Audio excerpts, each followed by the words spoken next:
Muy bien, abrimos entonces la Biblia en Romanos capítulo 6 para tener la idea más fresca en nuestra mente. Voy a leer del 1 nuevamente al 4. Los versículos de estudio serán el versículo 3 y 4 solamente hoy día y parte también del 2. Leo entonces Romanos 6, 1. Pablo hablando, diciendo lo siguiente: ¿Qué pues diremos? ¿Perseveraremos en el pecado para que la gracia abunde? En ninguna manera. Porque los que hemos muerto al pecado, ¿cómo viviremos aún en él? ¿O no sabéis que todos los que hemos sido bautizados en Cristo Jesús, hemos sido bautizados en su muerte? Porque somos sepultados juntamente con él para muerte por el bautismo, a fin de que como Cristo resucitó de los muertos por la gloria del Padre, así también nosotros andemos en vida nueva. El tema de hoy se titula Bautizados en Cristo Jesús, tomando el título del verso 3 y 4. Pero como dije anteriormente, quiero decir un par de cosas más de la última parte del verso 2, que fue donde nos quedamos en la enseñanza anterior. No olvidemos algo, hermanos, que es importantísimo. Recordemos lo siguiente. El apóstol Pablo en el capítulo 6 comienza a exponer la idea, exponer la verdad, a explicar la verdad de la santificación. Es decir, Dios ha justificado al pecador por gracia mediante la fe. En los capítulos anteriores, específicamente el capítulo 3 al 5, Pablo se enfocó principalmente en la justificación, aquella declaración de Dios por la cual declara justo al pecador, no siéndolo en su condición, pero es una declaración legal, forense, es una declaración divina. Entonces Pablo ha explicado eso, pero ahora Pablo quiere expresar la siguiente verdad: todo aquel que ha sido justificado por gracia mediante la fe debe vivir una vida en santidad. Esa es la teoría de Pablo, esa es la verdad de Pablo. En otras palabras, si alguien dice en la iglesia en Roma que ha sido justificado por gracia mediante la fe, Pablo le exigiría, inspirado por Dios, a que ese justificado debe mostrar esa justificación ahora viviendo en santificación. Esa es la idea de Pablo que comienza a desarrollar en esta nueva sección en el capítulo 6. ¿Por qué razón? Porque habría una contradicción en aquella persona que dice: yo he sido perdonado por Dios. Sí, pero estás viviendo en pecado. Habría una contradicción que un creyente dijera: no, si Dios me declaró justo, sí, soy salvo para la gloria de Él. Sí, pero ¿continúas viviendo en pecado? ¿Perseveras en pecado? Sí, hay una incongruencia allí. Por lo tanto, lo que Pablo quiere expresar es que aquel que ha sido justificado está siendo santificado también. Esa es la idea de Romanos capítulo 6, que comienza a desarrollar y que lo señalamos muy bien también en la enseñanza anterior. Por favor, acompáñenme o adelantémonos al versículo 22 del capítulo 6 para confirmar esta idea. ¿Por qué señalo este versículo? Porque Pablo concluye esta sección enfatizando la santificación. Noten lo siguiente: mas ahora que habéis sido libertados del pecado y hechos siervos de Dios, atención, hermanos, tenéis por vuestro fruto la santificación y como fin la vida eterna. Esta es la conclusión de Pablo de lo que inicia en el capítulo 6.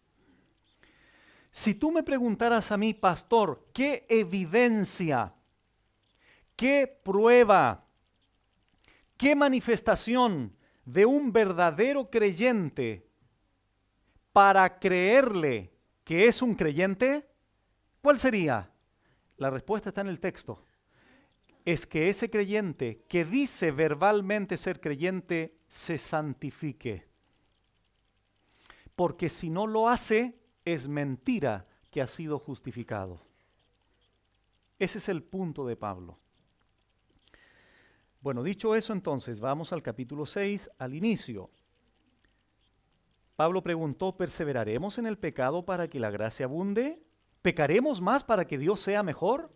¿Pecaremos más para que la gracia de Dios sea más abundante? ¿Cómo contesta Pablo? En ninguna manera. Megenoito.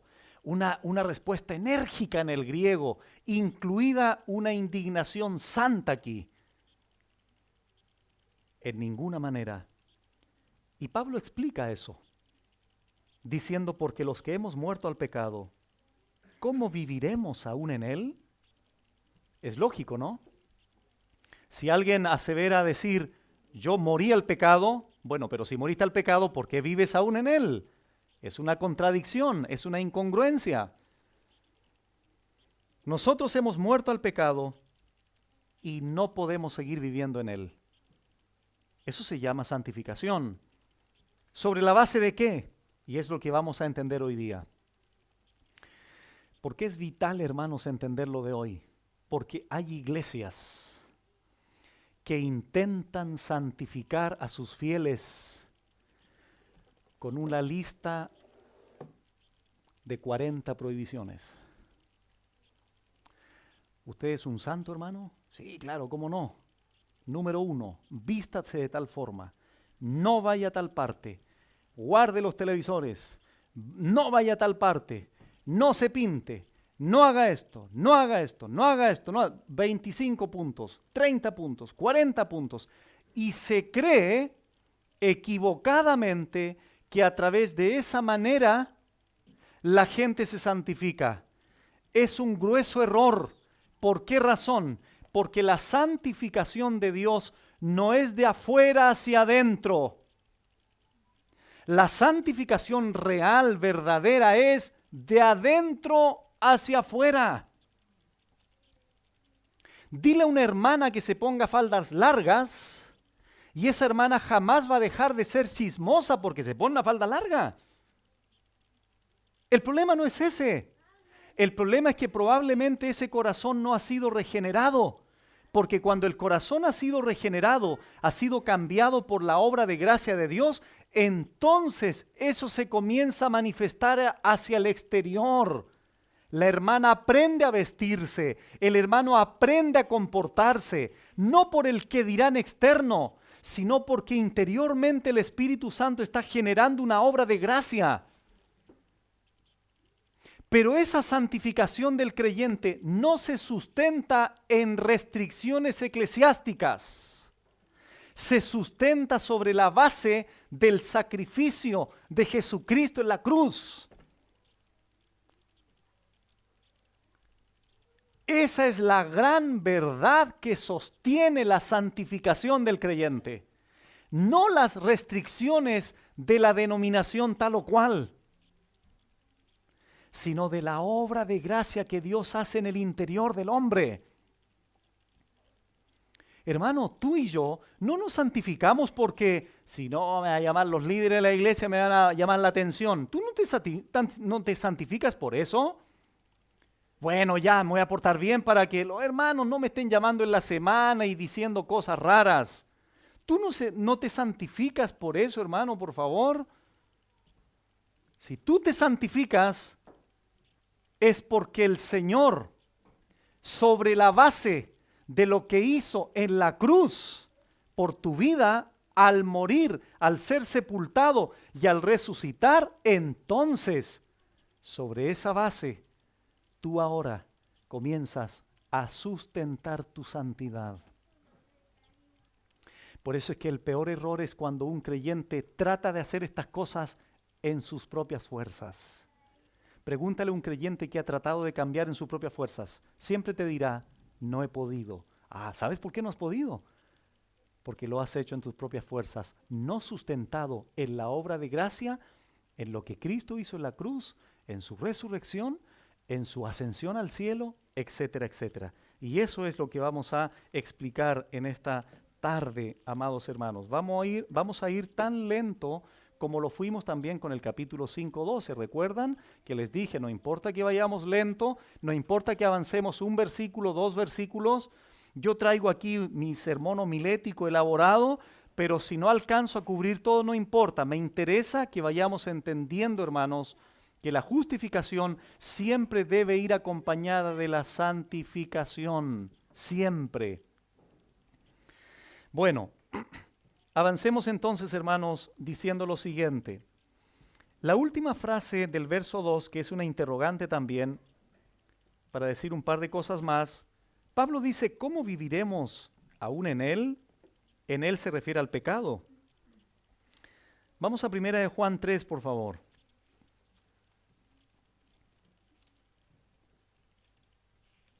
Primera de Juan 3. Es importante explicar más en detalle esto, hermanos, porque Pablo no está enseñando que el cristiano se vuelve impecable. No es esa la idea de Pablo.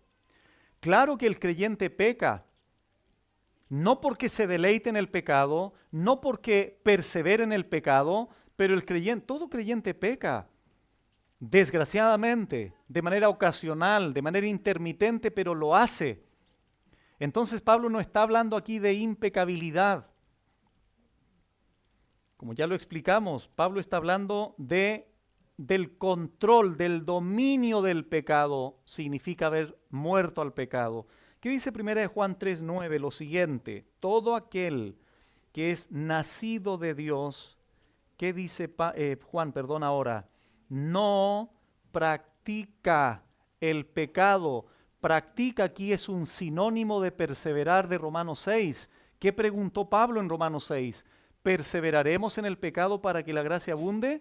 Bueno, el apóstol Juan ahora pregunta, o no pregunta, sino que afirma, todo aquel que es nacido de Dios no practica, no tiene como un estilo de vida el pecado. ¿Por qué razón, Juan? Porque la simiente de Dios permanece en él, y atención ahora, y no puede pecar, porque es nacido de Dios. Cuando el Espíritu Santo, hermanos, regenera al creyente, le implanta el principio de vida divina. Juan le llama aquí la simiente de Dios, es decir, la naturaleza divina de la cual el apóstol Pedro dijo, en 2 de Pedro 1, del 3 al 4, Pedro dijo que nosotros somos hechos participantes de la naturaleza divina. Amados hermanos, Cristo es incompatible con la práctica del pecado. Vamos a entender más abajo que si somos unidos a Él, no podemos practicar el pecado, no podemos perseverar en el pecado. Entonces Pablo, regresando a Romanos 6, Pablo no puede, hermanos, aceptar el hecho de que una persona haya sido justificada y todavía persevera en el pecado. ¿Por qué? Porque ya murió al pecado. Entonces, ¿cómo viviremos aún en él? Vamos ahora a 1 Corintios, por favor, 1 Corintios capítulo 1, para notar un detalle importante también. Cómo Pablo relaciona estas dos doctrinas, estas dos verdades en el creyente. 1 Corintios 1:30, dice así, mas por él, es decir, en Cristo, estáis vosotros en Cristo Jesús, el cual nos ha sido hecho por Dios, número 1, sabiduría, 2, justificación, 3, santificación y 4, redención. Noten, hermanos, una vez más el apóstol Pablo aquí, ahora la iglesia en Corinto, relaciona la justificación ¿con qué? Con la santificación. Porque en la mente de Pablo, en la mente de Dios, no pueden separarse. El creyente debe vivir una vida santa, porque santo no es aquel que se ha canonizado y aquel que se estudió su vida, hizo un par de milagritos y se canonizó y se beatificó y se hizo un santo. Eso no es un santo de acuerdo a la Biblia. Un santo de acuerdo a la Biblia es una persona que Dios ha apartado para Él, lo ha consagrado para Él, lo justifica, pero al mismo tiempo lo santifica, lo aparta para Él, para su servicio, para su consagración. Entonces, nuevamente observamos aquí estos conceptos, hermanos, doctrinales. Pablo tiene en mente justificación, pero al mismo tiempo santificación, porque el creyente que ha sido justificado también es santificado, sin lugar a dudas. Dios comienza a generar un cambio radical en las personas. Si no has experimentado ese cambio, hermano o hermana, podríamos entonces dudar que has sido justificado verdaderamente, porque la lógica bíblica es tener como fruto la santificación cuando Dios nos ha justificado de manera verdadera.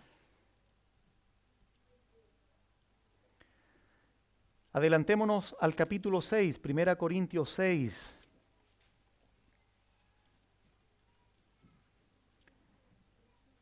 Es importante decir también que no es que recibimos la santidad, hermanos, de manera abstracta, sino que es Cristo y todo su poder capacitándonos para poder vivir como Él quiere. Ahora dice 1 Corintios 6, 11 lo siguiente. Anterior a lo 11, Pablo ha señalado una lista aquí de pecados. Menciona a los fornicarios, idólatras, adúlteros, afeminados, ladrones, avaros, etc.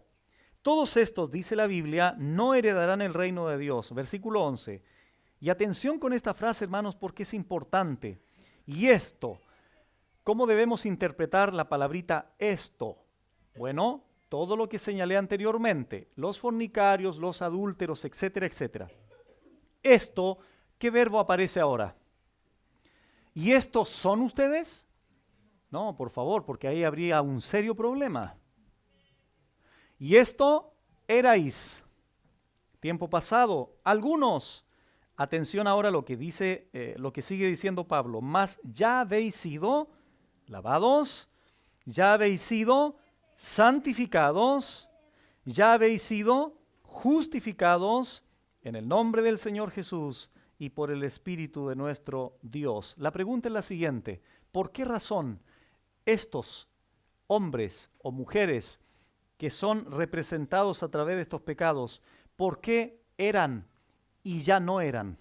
¿Por qué? A ver. De acuerdo a lo que está señalando Pablo más adelante. Porque habían sido justificados. Y si fueron justificados verdaderamente cuando eran ladrones, adúlteros, afeminados, etc., si allí fueron justificados, la lógica bíblica es que ya no lo son, porque ahora fueron santificados. Pero ¿qué prueba que fueron ya santificados? Es que ya no son lo que eran antes. ¿Por qué razón? Porque en la mente de Pablo y en la mente de Dios, aquel que ha sido justificado también ha sido santificado. Pero ¿sobre qué plataforma? Lo va a enseñar Pablo a continuación, sobre la muerte y resurrección de Cristo, no en tus propias fuerzas. Trata de santificarte en tus propias fuerzas. No vas a durar ni 5 minutos, hermano. Por eso es que la santificación del creyente debe tener otra plataforma, otro sustento. No eres tú, porque tú eres un vil pecador. Somos viles pecadores. De ahí la importancia de todo esto. Quiero señalar con esto, hermanos, que en la mente de Pablo no hay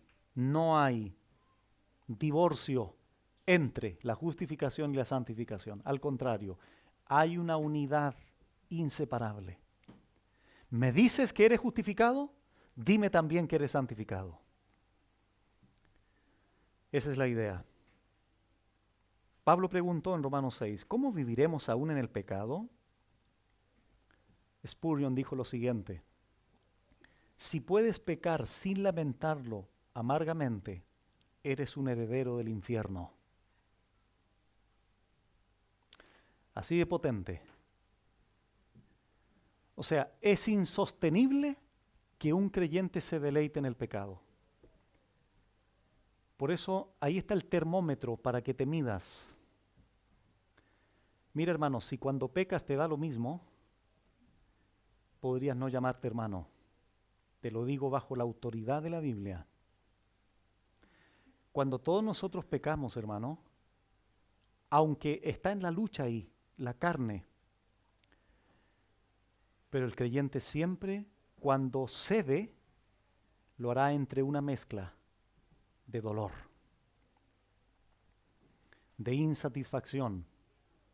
Aun cuando peque igual, son cosas que no podemos comprender. Por eso es que tenemos que entender la profundidad de lo que, no de lo que Spurgeon dijo.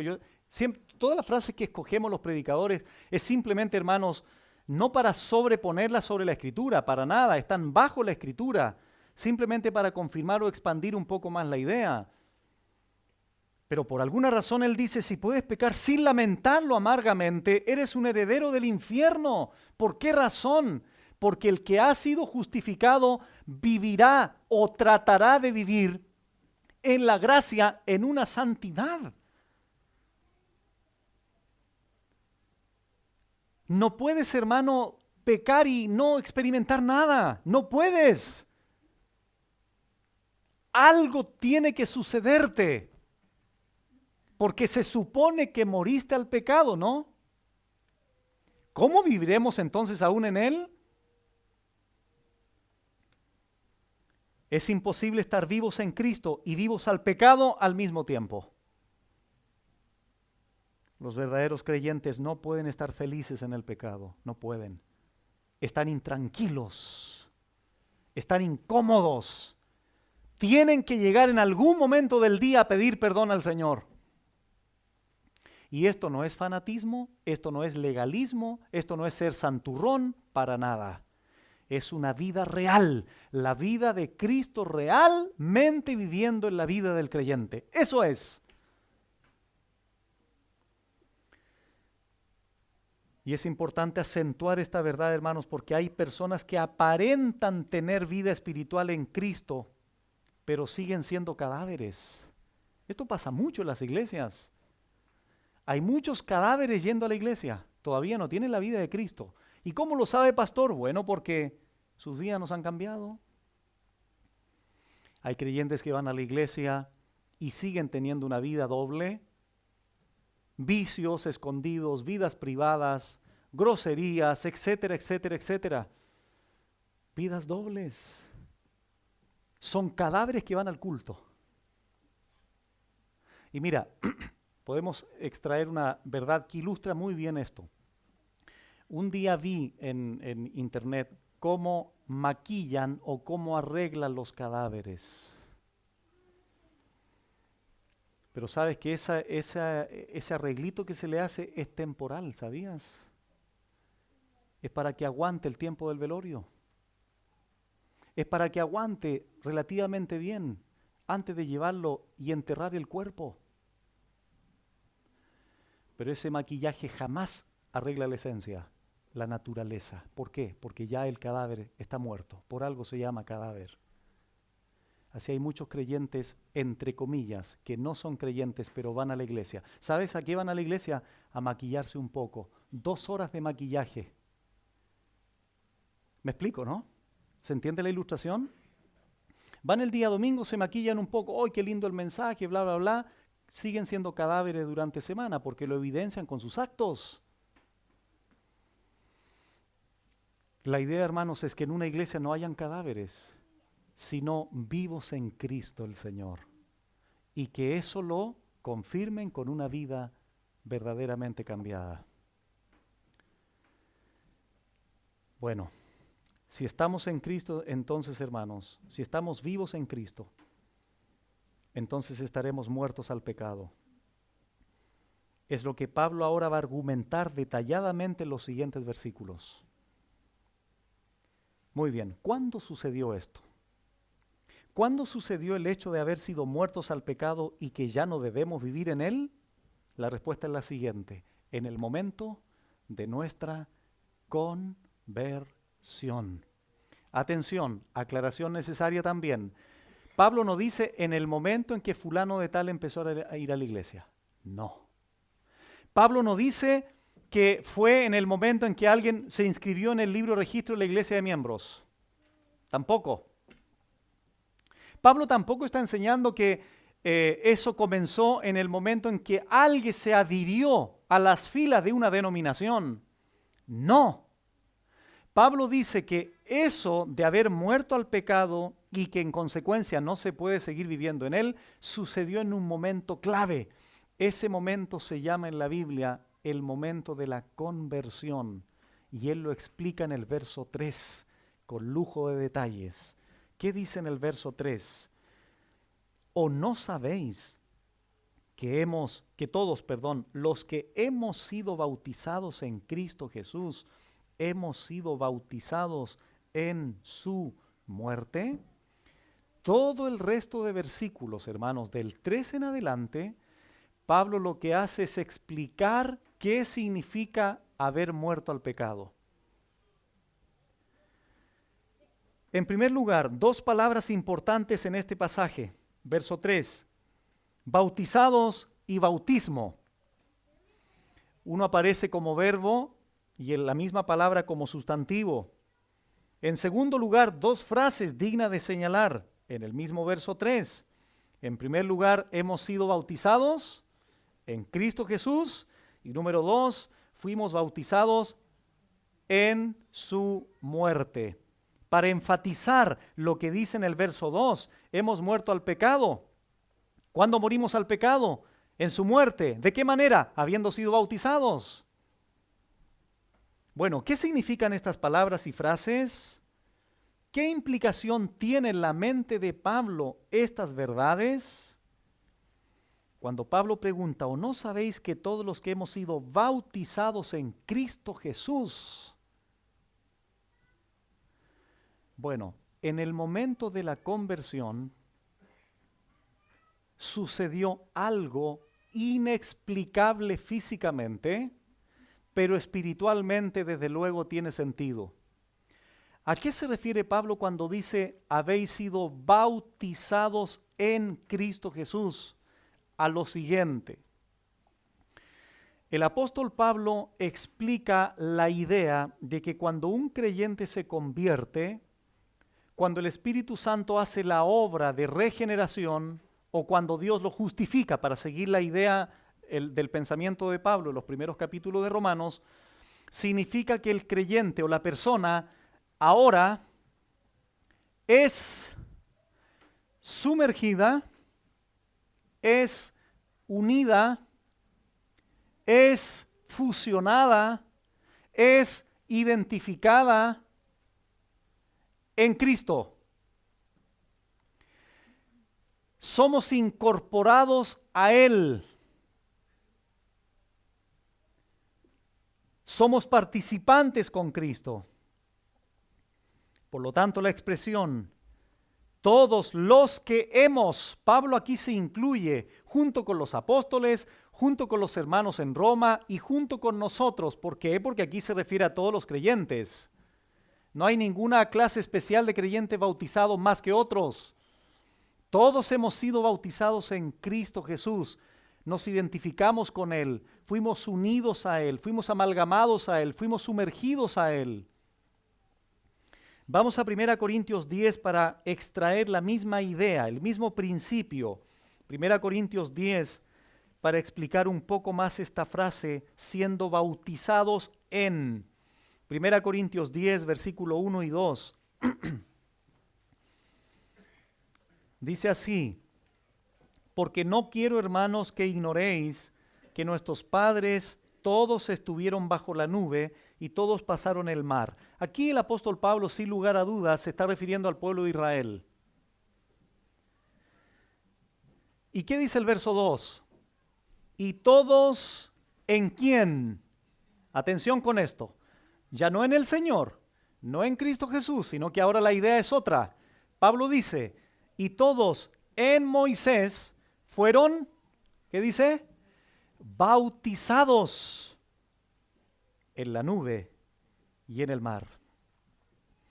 Bueno, ¿a qué se refiere aquí Pablo cuando dice que todos en Moisés fueron bautizados o fueron bautizados en Moisés? Bueno, que el pueblo de Israel fue unido a Moisés, se identificó con Moisés, participó del liderazgo de Moisés, estaban involucrados con todo lo que Dios estaba haciendo con Moisés, lo reconocieron identificándose con él como vocero de Dios. Es el mismo principio, se identifican, fueron unidos a él. Bueno, Pablo, ¿qué dice en Romanos 6? ¿O no sabéis que todos los que hemos sido bautizados en Cristo Jesús, es decir, fuimos unidos a Él, fuimos identificados con Él? Pero ¿cuándo dice Pablo? En su muerte. Hermanos, mira qué privilegio, mira qué bendición tenemos los verdaderos creyentes. Somos uno con Cristo. Somos uno.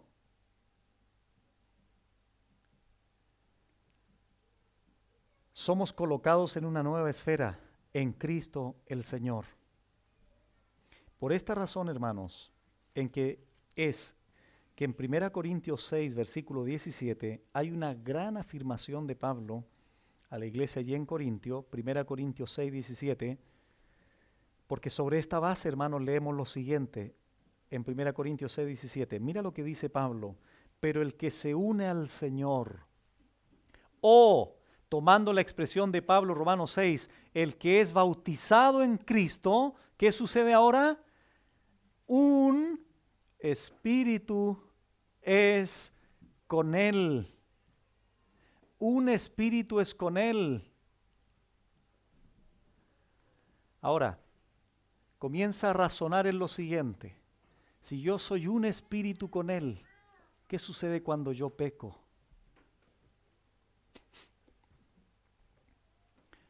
No sé si me sigues la idea.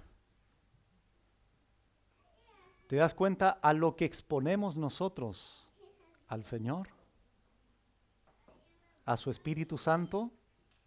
Por eso la Biblia dice, no contristéis al Espíritu Santo con el cual fuisteis sellados. No apaguéis el Espíritu. Eres uno con Cristo. ¿Y qué pasa cuando mientes? Eres uno con Cristo. ¿Y qué pasa cuando ves algo indebido? Eres uno con Cristo. ¿Y qué pasa cuando tienes envidia? Eres uno con Cristo. ¿Y qué pasa cuando dices groserías? Eres uno con Cristo. ¿Y qué pasa cuando adulteras? Eres uno con Cristo. ¿Y qué pasa cuando fornicas? ¿Estás entendiendo la profundidad de esto, hermano? Soy uno con Él. Un espíritu con Él. Qué terrible, hermanos. ¿Cómo entonces experimenta la persona del Espíritu Santo el pecado del creyente?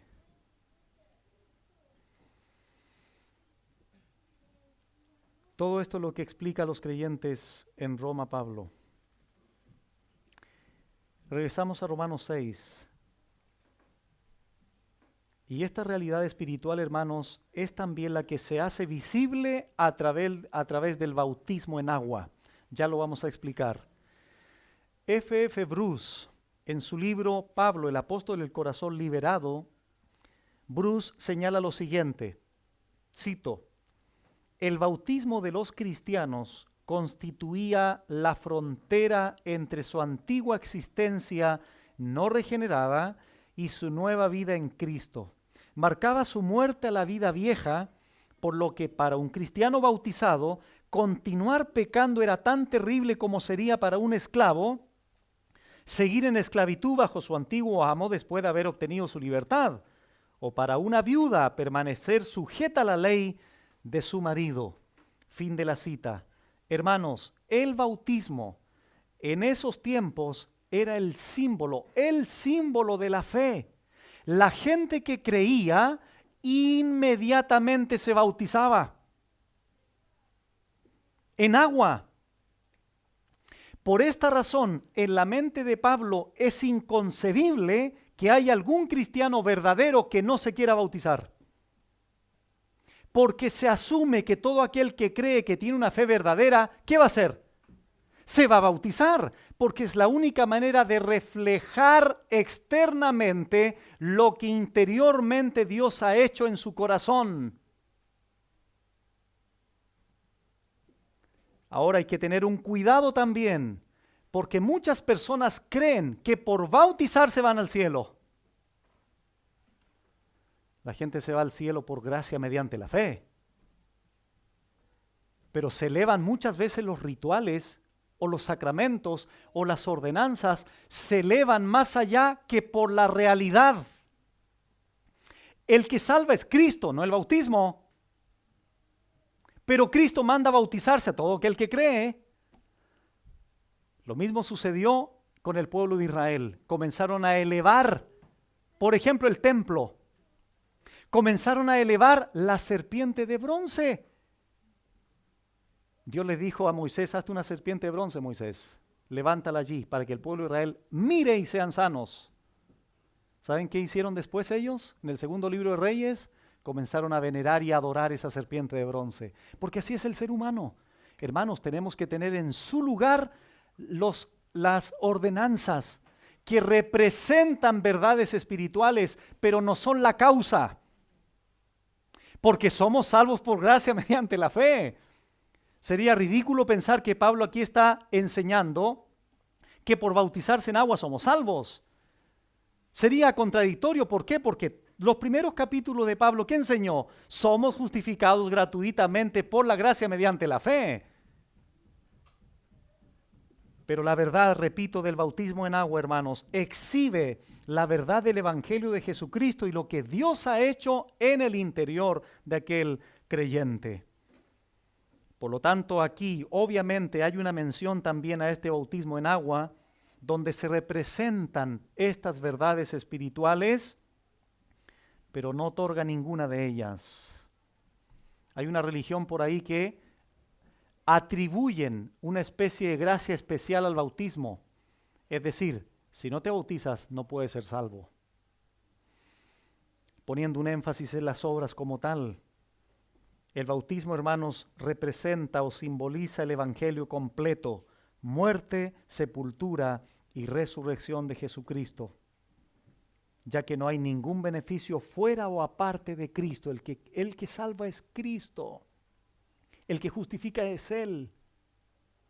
Por eso es que cuando le preguntamos a una persona que cree en el Señor y dice creer en el Señor y no se quiere bautizar, esa persona no sabe lo que dice. Porque si fuera una fe verdadera, ¿qué tendría que hacer? Bautizarse en agua. Porque es la única manera de evidenciar y dar testimonio público de esa fe verdadera que Dios ha provocado y ha generado en el interior de esa persona. Ahora, una aclaración necesaria y pertinente. Si Pablo aquí habla de muerte, en el verso 4, sepultura y resurrección, esta aclaración, hermanos, es necesaria y pertinente al mismo tiempo. La única manera en que el bautismo en agua represente verdaderamente muerte, sepultura y resurrección es que se realice por inmersión. Porque si se hace por rociamiento o si se hace por aspersión, no se puede exaltar la realidad de haber muerto con Cristo, de haber sido sepultados con Él y haber sido resucitados con Él. ¿Me explico?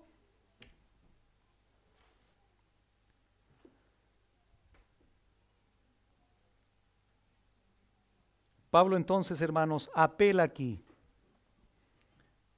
al simbolismo para enfatizar la realidad de lo que salva en verdad.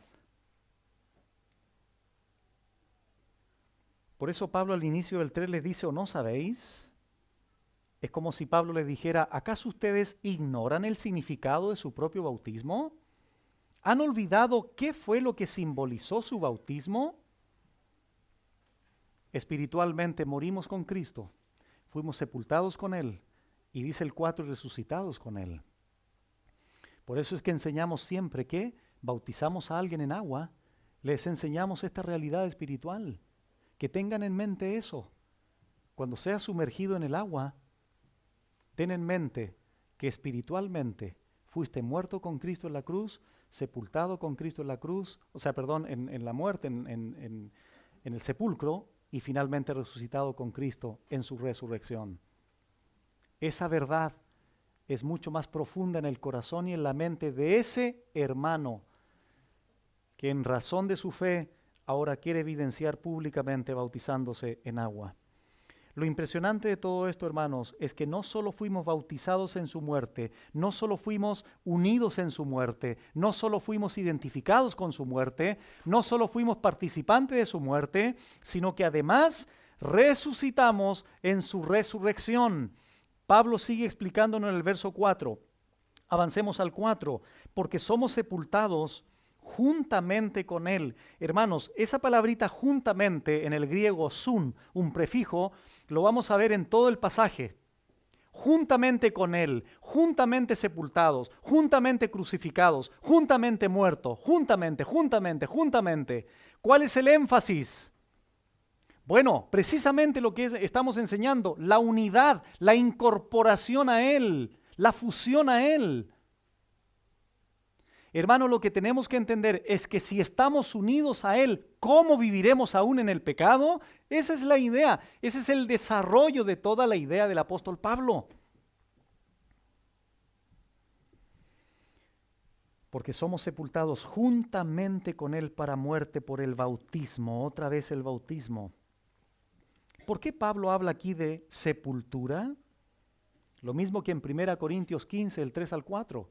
Pablo allí dice que ha enseñado lo que primeramente él recibió, que Cristo fue muerto y sepultado. Alguien podría decir, bueno, si está muerto, ¿para qué enfatizar o para qué sobreabundar con la sepultura? Y Pablo aquí nuevamente veo, porque somos sepultados juntamente con él para muerte por el bautismo. Bueno, ¿por qué Pablo habla aquí de sepultura? Bueno, porque la sepultura, cuando alguien se sepulta, es la prueba irrefutable que murió. Es para acentuar la realidad de la muerte. Querido hermano, cuando usted fue justificado, asistió a su propio funeral. ¿Tú te imaginas un día alguien que no te haya visto? O supongamos esto, te encontraste con un compañero de curso que él te conoció en otras cosas. Y un día toca la puerta de tu casa y te encuentran contigo. Y te dice, oye, ¿tú eres Adiel? ¿Tú eres Jorge? ¿Tú eres, qué sé yo, quien sea? No, murió. Murió. Ah, pero me estás bromeando, ¿cómo que murió? Entonces, tú no eres Adiel, tú no eres Jorge, tú no eres Juana, tú no eres Pepito. No, murió. Bueno, si es un creyente, podría entenderte. ¿Qué le estás queriendo decir con esa expresión? Lo que Pablo está enseñando aquí. Morimos con Él, fuimos sepultados con Él, es decir, fuimos transformados. Dios nos salvó y como nos salvó, ahora somos otra persona. Tenemos otros deseos, otros intereses, otros anhelos.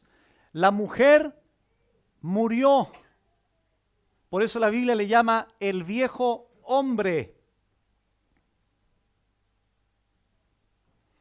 Ahora te imaginas si, por poner un ejemplo, puede ser cualquier otro vicio, cualquier otra.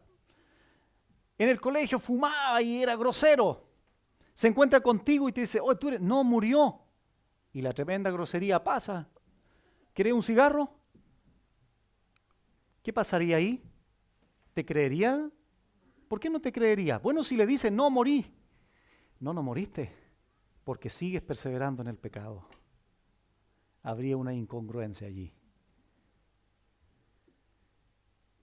El propósito de su muerte, si ustedes observan el pasaje, porque somos sepultados juntamente con Él para muerte por el bautismo, a fin de que como Cristo resucitó de los muertos por la gloria del Padre, así también, o de la misma manera, nosotros andemos en vida, no en la vida vieja, no en el viejo hombre, no en la mujer vieja o en la vieja mujer, suena más bonito, Sí, porque estamos en una cultura en donde no es lo mismo decir el hombre viejo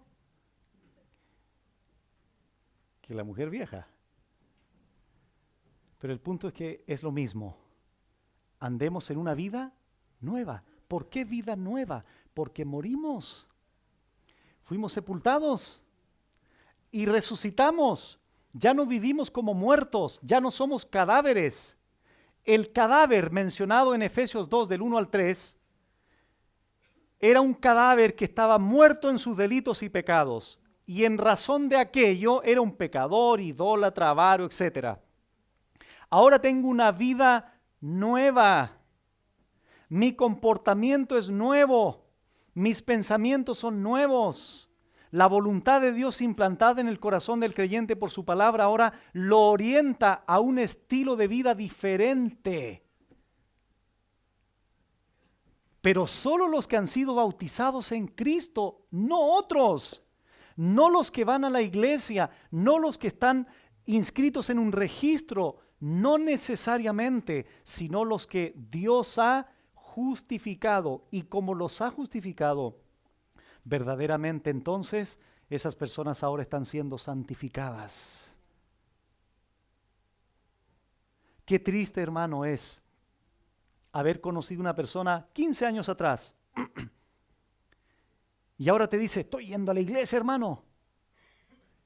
Y lo ves tal cual como hace 15 años atrás. Qué terrible, ¿no?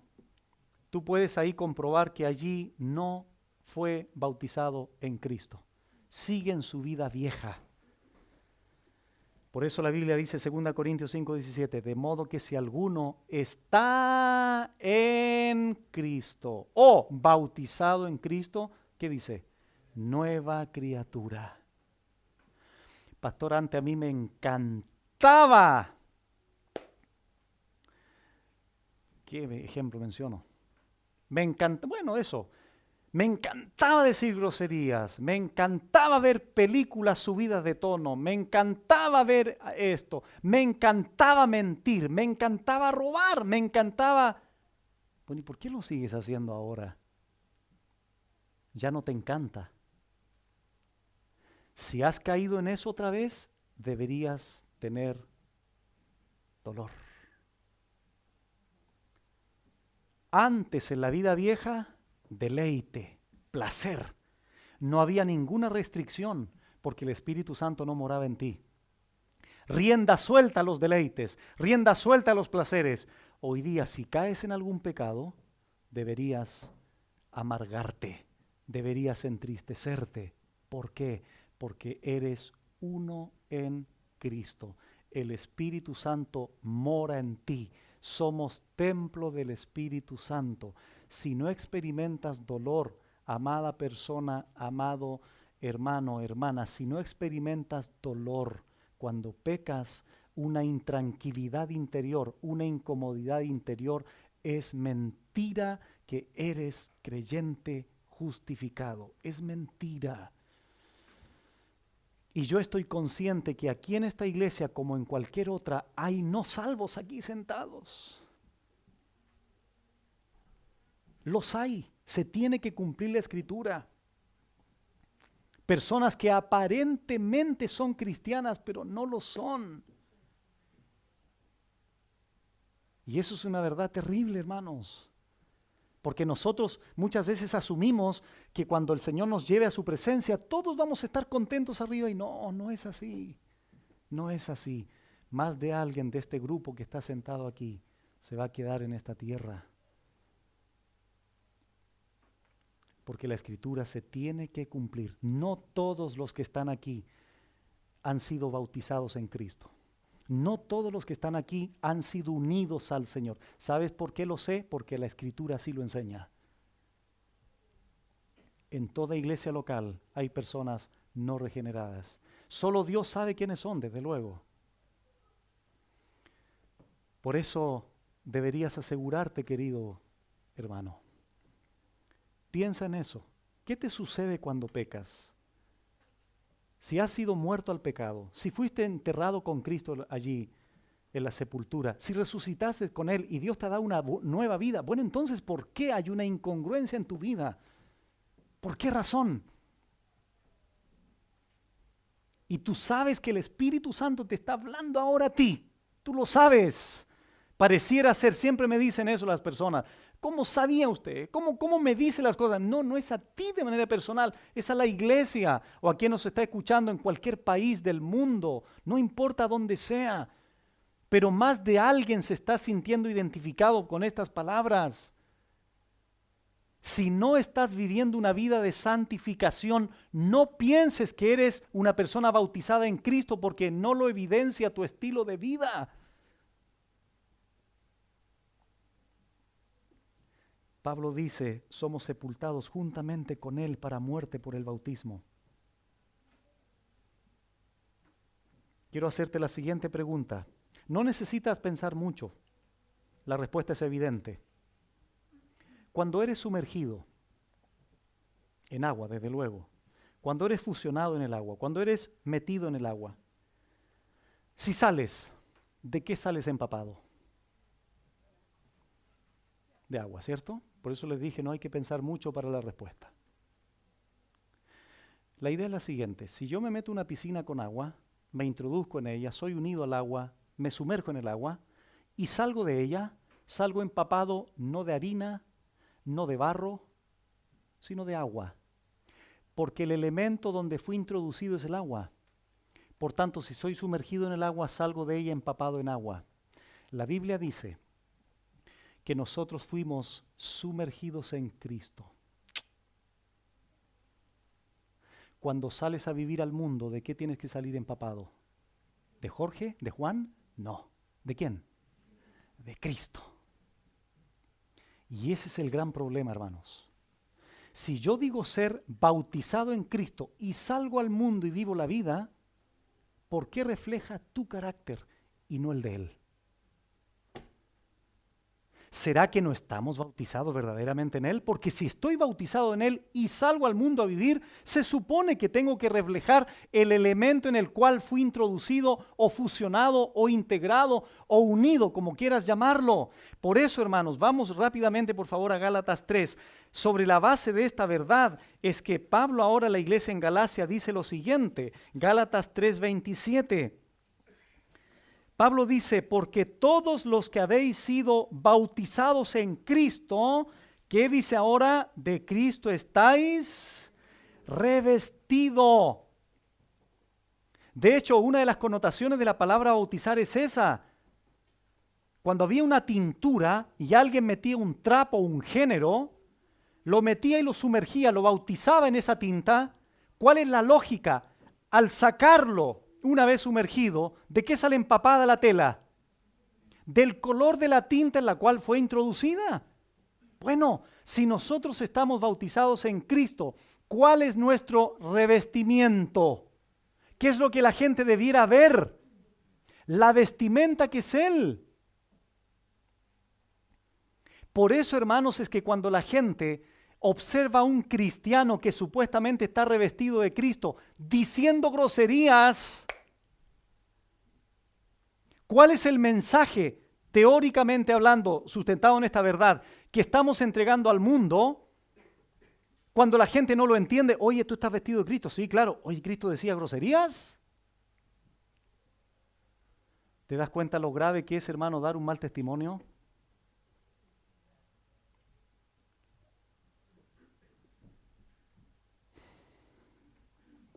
Ahora, para seguir la misma ilustración, cuando vas a una piscina, te bañas y nadas en ella, ¿qué es lo primero que debes de hacer para comenzar a secarte?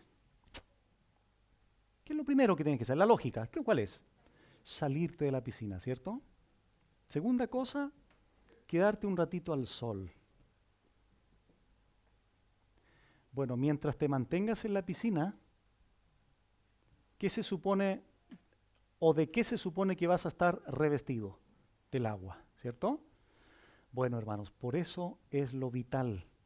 Por eso es que es tan importante no salirnos del sujeto en el cual hemos sido bautizados.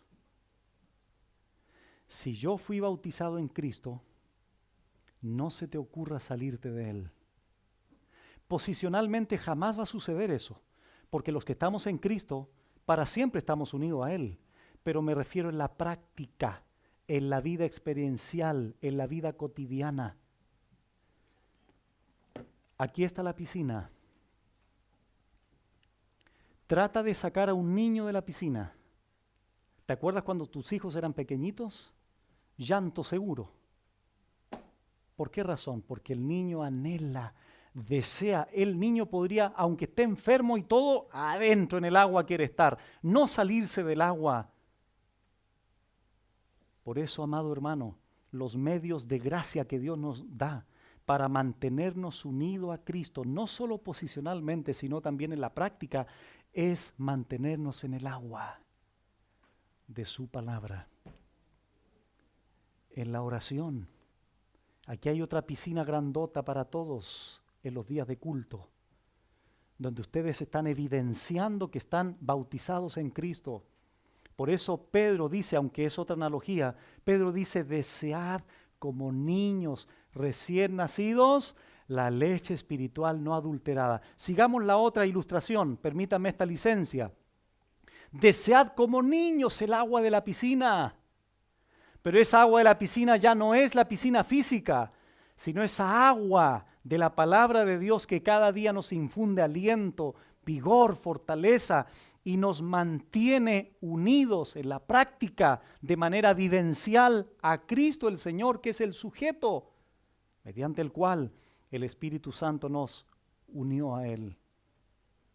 Por eso es que un creyente no puede darse el lujo, no puede darse la licencia de querer salirse de la piscina un ratito. ¿Sabes por qué? Porque ya lo has experimentado. Sálete un poquitito de la comunión con Dios y puedes terminar en un tremendo pecado. O no necesariamente en un tremendo pecado, pero sí te vas a comenzar a debilitar. Te vas a comenzar a enfriar, es el término que mucho se utiliza. Pablo le dijo a Timoteo, Timoteo, aviva el fuego del don que está en ti. Porque esa es una responsabilidad del creyente bautizado en Cristo. Por eso el énfasis del apóstol Pablo aquí. Perseveraremos en el pecado para que la gracia abunde en ninguna manera, porque los que hemos muerto al pecado, ¿cómo viviremos aún en él? ¿No saben ustedes, romanos, que han sido bautizados en Cristo Jesús en su muerte? Fuimos sepultados con Él, juntamente con Él, para muerte por el bautismo, a fin de que como Cristo resucitó de los muertos por la gloria del Padre, así también nosotros andemos en vida nueva.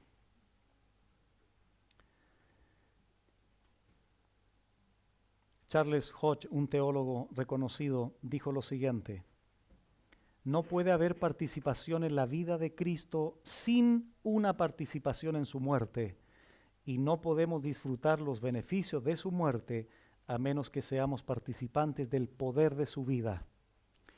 Debemos reconciliarnos con Dios para ser santos, y no podemos ser reconciliados sin volvernos santos.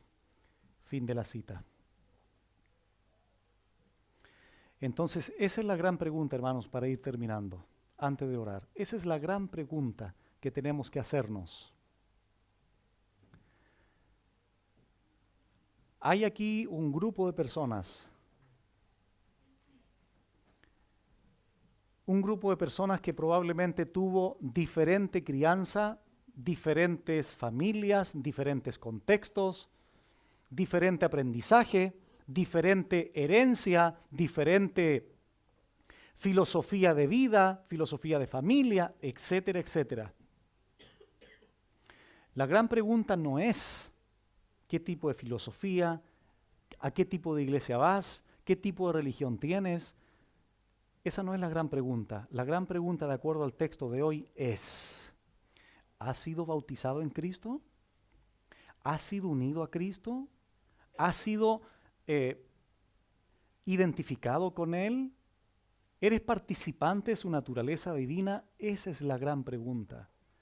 No necesariamente si vas o no vas a una iglesia, no necesariamente si te inscribiste en un libro de registros o no.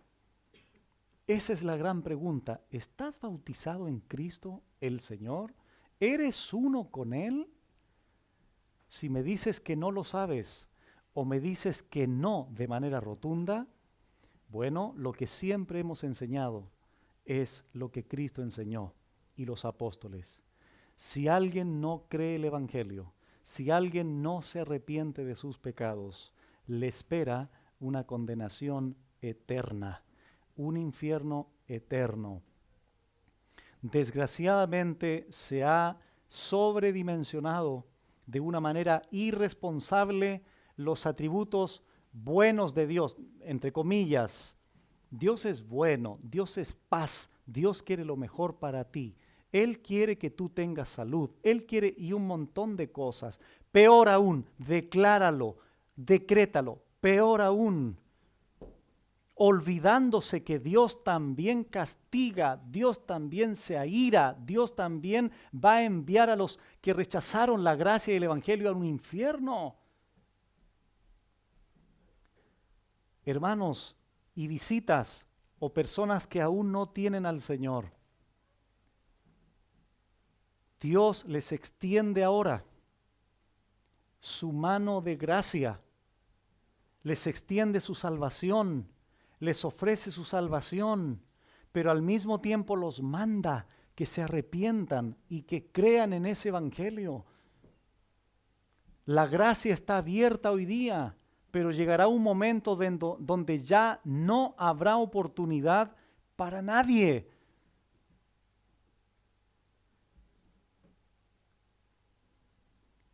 Ahora es el mejor momento. Ahora, este día es el mejor día. Este tiempo es el mejor tiempo para que vengas a Él en fe, en arrepentimiento. Y entiendo que todos los que están aquí ya tienen uso de razón. Ya saben lo que es bueno, lo que es malo. Tienen una conciencia ya desarrollada, sensible, que los capacita para entender que están perdidos, si no es por la gracia de Dios, para entender que son pecadores o pecadoras delante de Dios. Y la Biblia dice, como lo hemos también señalado, que si alguien cree ese verdadero evangelio, verdaderamente se bautizará en agua, porque es la única manera visible de comprobar que la fe de esa persona es una fe verdadera y viva, como dice Santiago 2. De lo contrario, es una persona que está autoengañada a la luz de las Escrituras. Bueno, ¿qué debo hacer? Puede preguntar alguien. Lo dije recién. Arrepentirse en la Biblia significa un cambio, un giro. Implica un cambio de intereses, un cambio de deseos, pero eso no lo vas a generar tú, eso lo va a generar Dios. Dios te demanda a ti que te arrepientas y te demanda que creas. Y creer significa confiar, no en tus fuerzas, no en tu sacrificio, no en tu religión, no en tus ideas preconcebidas, no en tus prejuicios, sino confiar plenamente en la obra sustitutiva de Cristo en la cruz en tu lugar y descansar en eso. Si eso es así, Dios te promete vida eterna y el perdón de todos tus pecados. Vamos a orar. Padre bueno, a ti acudimos una vez más, Señor, en oración para darte gracias por la bendición de ser tus hijos, de haber sido justificados. Pero eso, Señor, queremos evidenciarlo en una vida de santidad, en una vida que refleje precisamente que tenemos una nueva vida. Te damos gracias por tu palabra, Señor, Y oramos por aquellas personas que aún no son tus hijos, que aún no han sido bautizadas en Cristo, que aún no han sido unidos al Señor por gracia mediante la fe. Te pedimos, Señor, que tu Espíritu Santo convenza a través de tus palabras, a través de las escrituras que han sido expuestas en esta noche, y que pueda convencer de pecado, de justicia y de juicio. Que tu Espíritu Santo regenere en esta noche a más de alguna persona, y que aquella persona que ha experimentado, que ha escuchado, que ha recibido estas palabras, allí en la intimidad de su corazón, en la privacidad de su alma, pueda rogar a ti por salvación, pueda rogarte a ti, Señor, que le perdones, pueda entregarse a ti, Señor, con su vida, sus pensamientos, su corazón. Señor, te pedimos que salves en esta noche, y te damos gracias por los salvos que estamos aquí, Señor, puramente y plenamente por tu regalo, por tu don inefable, por tu dádiva que no considera méritos personales, que no considera obras personales. Te agradecemos como tus hijos porque nos has bautizado en Cristo. Hemos muerto al pecado y por esa razón no podemos seguir viviendo en él. Tenemos una nueva vida porque fuimos sepultados juntamente contigo por el bautismo para muerte, por la gloria del Padre, para que andemos en vida nueva. Muchas gracias te damos por esta enseñanza en el nombre de Jesús. Amén.